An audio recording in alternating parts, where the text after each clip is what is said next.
Hi hello. కలియుగంలో మోక్షం పొందటం అంత కష్టం అనుకుంటున్నారా? నిజం చెప్పాలంటే ఇది చాలా సులభం. కలియుగంలో మనం పెద్ద యజ్ఞాలు, కఠిన తపస్సులు చేయాల్సిన అవసరం లేదు. ఒక చిన్న మార్గం చాలు. అదేంటంటే భక్తితో దేవుని పేరు జపం చేసినా చాలు అని మన పురాణాలు చెప్తున్నాయి. కలియుగంలో కేవలం నామస్మరణ చాలు మోక్షం కోసం. మీరు ఎక్కడ ఉన్నా పర్వాలేదు, ఇంట్లో పనిచేస్తూ లేదా నడుస్తూ రామ, కృష్ణ, శివ అని మనసులో ఒక్కసారి పిలిచినా చాలు. అదే ఆ ఒక్క నామంలో ఉన్న శక్తి మీ జీవితాన్ని మార్చగలదు. అంతేకాదండి, ధర్మం వైపు నిలబడండి. మంచి మనసుతో నలుగురికి సాయం చేయండి.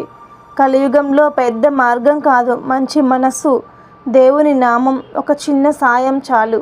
ఈ రోజు నుండి మీరు కూడా దేవుని పేరుని జపం స్టార్ట్ చేస్తున్నారా? కామెంట్లో జై శ్రీరామ్ అని రాయండి. ఇలాంటి మరెన్నో అప్డేట్స్ కోసం ఫాలో అవ్వాల్సిందే మన దివ్య దర్శనం వ్లాగ్స్ ఛానల్ని.